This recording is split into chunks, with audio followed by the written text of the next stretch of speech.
Bien-aimé, je te salue. Lisons ensemble Genèse 33, verset 14. Que mon Seigneur prenne le devant sur son serviteur, et moi je suivrai lentement au pas du troupeau qui me précédera, et au pas des enfants, jusqu'à ce que j'arrive chez mon Seigneur à Séir. Genèse 33, verset 14. Aujourd'hui, notre méditation de ce matin est intitulée « Au pas du troupeau et au pas des enfants ». La déclaration que je viens de lire est faite par Jacob, par son frère Ésaü, après leur joyeuse retrouvaille.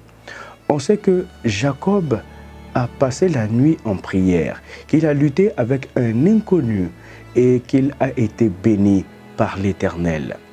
Son frère Ésaü, qui allait à sa rencontre avec une troupe de 400 hommes, accueille finalement son frère, c'est-à-dire son petit frère, dans la joie et les larmes, ce qui veut dire qu'il avait envie de le voir. Il lui manquait. Son frère lui manquait. Après cette nuit de lutte et de prière, Jacob est un homme transformé. Son nom est maintenant Israël. Et cela va rejaillir sur toute sa famille. Dans l'euphorie générale, Ésaü presse son frère d'accélérer le pas pour atteindre sa destination. Ésaü dit « Partons, mettons-nous en route, j'irai devant toi ». Dans une communauté, il y a toujours des personnes qui trouvent que l'on traîne trop, qui voudraient accélérer la cadence, qui pensent que tout le monde est au même stade et qui ne voudraient pas perdre de temps avec des enfantillages. Mais la réponse de Jacob est pertinente et pleine de sagesse. Mon Seigneur sait que les enfants sont délicats et que j'ai des brebis et des vaches qui allaitent. Si l'on forçait leur marche un seul jour, tout le troupeau périrait. Oui, les enfants sont délicats. Oui, ils sont fragiles. Oui, ils ont besoin de plus de soins et de patience que les autres.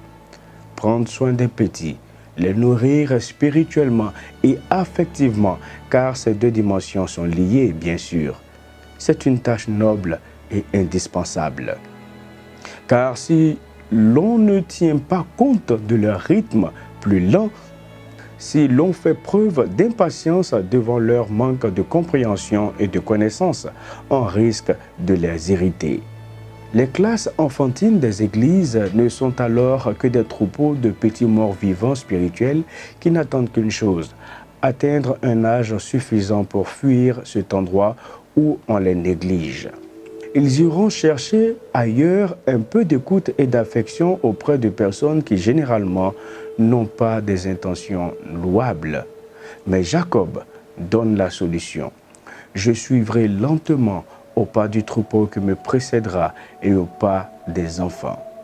Avancer lentement, doucement au pas des enfants, les guider, prendre du temps pour étudier avec eux, jouer avec eux, les écouter, partager.